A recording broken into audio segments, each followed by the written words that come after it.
Welcome to monochemistry or monobiology, depending on which course you're currently in. This topic is suitable for both. We're going to talk today about chemical bonding. Now, just a quick definition of chemical bonds. Chemical bonds are forces of attraction between atoms, or in some cases molecules. We'll get to that in a little bit. There are several different types of chemical bonds. The two main ones you have heard about before, likely in grade 9 and 10 science, are covalent and ionic bonds, which are indicated here, ionic and covalent.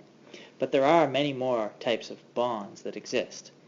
Some of these will be important in our biology discussions and also in our chemistry discussions. Let's have a look at this chart and see how these different types of bonds are sorted. We have chemical bonds, that's the big category, and then we have bonds in things like ionic or metallic substances. So basically in ionic substances like sodium chloride or metals. Right, so ionic bonding, and this is the first type of bond, involves a transfer of electrons between a non-metal and a metal. Metallic bonding, which is a second type of bonding, not important for biology, is kind of a hybrid between covalent and ionic bonding. It involves both a sharing and a transferring of electrons. Now, there's another type of bond, bonds in molecules. Molecules are covalent substances, and therefore that's why we have these ionic and metallic substances separated from this. So these ones here are the bonds that make up molecules. They're intramolecular forces. They make up the molecules. And covalent bonding, which is the third type of bonding, which is, by the way, important for biology, involves a sharing of electrons.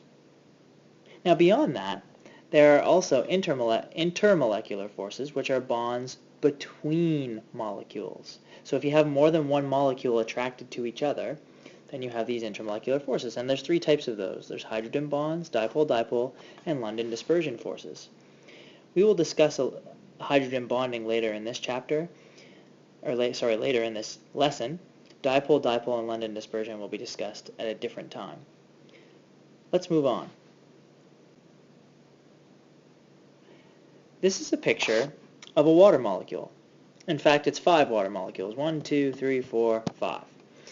And what I want you to see here are the differences between the two types of interactions in the molecules. We have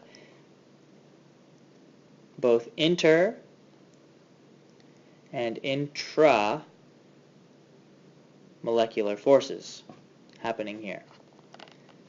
Okay, so I'm going to go ahead and I'm going to draw a line to the intermolecular forces. So this, first of all, before we get started, this is one water molecule, and you can see it's made up of 1 oxygen and 2 hydrogens. So the intramolecular forces, or the intramolecular bonds in this case, are the bonds that exist between the oxygen and the hydrogens. So those solid lines indicated in the picture there, the ones that hold the oxygens and the hydrogens together. Now these intermolecular forces are indicated in these areas. Notice they're called hydrogen bonds, and they exist in between 2 different water molecules. Okay, so intermolecular forces exist between molecules, where intramolecular forces are the ones that actually hold the molecule together. That's an important distinction. For instance, if I was to boil water, I would break these bonds,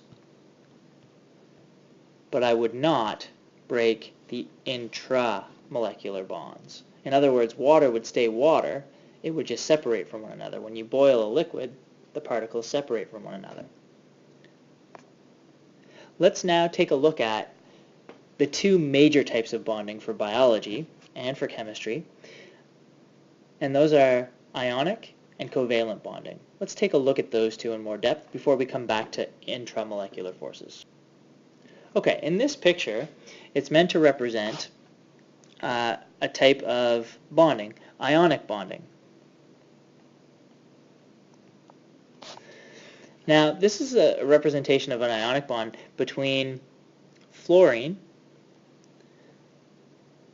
and down here we have lithium. Okay, now how do I know it's those? Well, think back to Science 9 and Science 10.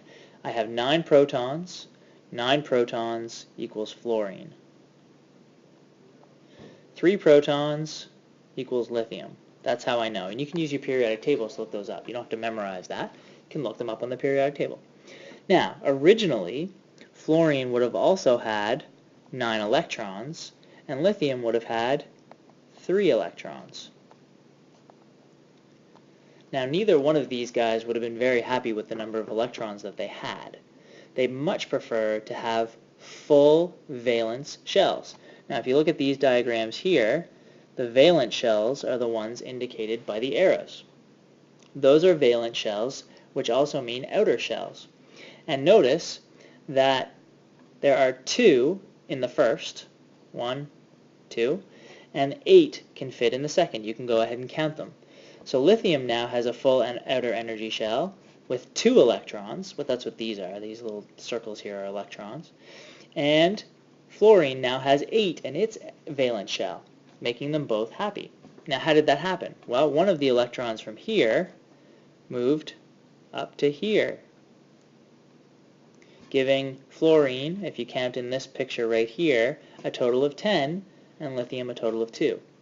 That would give lithium an overall plus charge, and fluorine an overall negative charge, because there would now be a difference in the number of protons and electrons. 9 protons, 10 electrons, there's 1 extra negative. That gives you a 1 negative charge.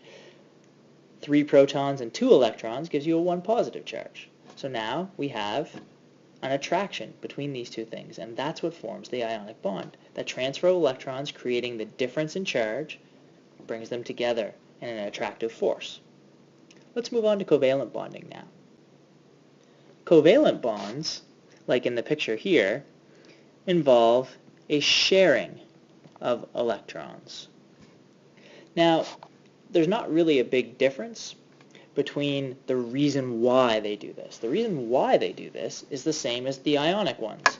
It's because they want to have full outer valence shells, full valence shells. And so in this case, we have hydrogen and, again, fluorine. Now remember, fluorine had a total of 9 protons and electrons, and hydrogen, if you look it up on the periodic table, has 1 proton and technically would only have 1 electron. If these two came close enough together, like they do in this picture here, then they might be able to share. Now, what would be the benefit of that? Well, remember, in order for hydrogen to have a full energy shell, it needs 2 electrons. It only has 1. Well, what if it shared 1 with fluorine? And it just so happens that fluorine would really like to have 10 electrons. So if it shares that 1 with the hydrogen that you see here, it now has 10. Count them. 1, 2, 3, 4, 5, 6, 7, 8, 9, 10. 1, of course, being hydrogen's electron. And that makes the molecule. The covalent bond makes the molecule. It also makes the atoms more stable. When they stick together like that, it makes them more stable, less likely to come apart. So that is that's the sharing of electrons. It's a covalent bond. And it's an intramolecular because it holds the molecule together. Let's look at some hydrogen bonding. In the next lesson, we'll learn about hydrogen bonding. And that, in a nutshell, is the lesson on chemical bonding. We've learned a little bit about covalent and ionic bonding, but if you still have questions, please bring them to class.